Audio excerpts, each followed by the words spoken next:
পাঁচ দফা দাবিতে কিশোরগঞ্জের মেডিকেল কলেজের শিক্ষার্থীদের বিক্ষোভ মিছিল অনুষ্ঠিত হয়েছে। কিশোরগঞ্জ প্রতিনিধি রকি হাসানের পাঠানো তথ্য ভিডিও চিত্রে থাকছে বিস্তারিত। অভিযান নিউজ টিভির সাথে আছি আমি তৌফিক হাসান।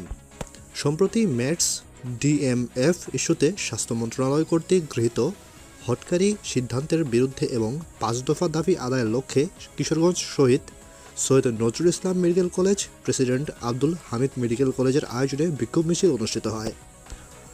মঙ্গলবার 11 মার্চ সকাল 11:30টায় জেলা শহরের আখড়াবাজার ব্রিজ সংলগ্ন সৈয়দ নজরুল ইসলাম চত্বরে ক্লাস, পরীক্ষা এবং ওয়ার্ড বর্জন করে বিক্ষোভ করেন শহীদ সৈয়দ নজরুল ইসলাম মেডিকেল কলেজ এবং প্রেসিডেন্ট আব্দুল হামিদ মেডিকেল কলেজের শিক্ষার্থীরা। বিক্ষোভ সমাবেশ শেষে জেলা প্রশাসক এবং সিভিল সার্জনের নিকট স্মারকলিপি দেন শিক্ষার্থীরা। এমবিবিএস এবং বিডিএস ছাড়া কেউ নামের আগে ডাক্তার শব্দটি লিখতে পারবেন না।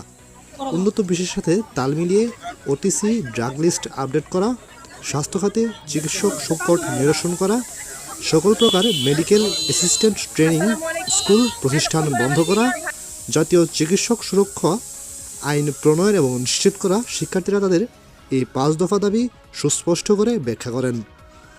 দাবি আদায় না হলে পরবর্তীতে আরও কঠোর আন্দোলনের হুঁশিয়ারি দেন তারা।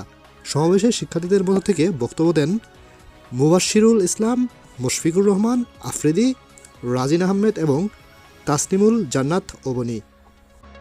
কিছু সংকট আছে, এই সংকটগুলো নিরসন করতে পারলেই বর্তমানে ম্যাথস বা জ্যাকমো যে ট্রেনিং স্কুল আছে এগুলোর প্রয়োজন নাই। আর আমাদের সর্বশেষ দাবি হচ্ছে, আমরা ডাক্তাররা আমাদের কর্মসংস্থানের মধ্যে আমরা নিরাপত্তা বোধ করি না।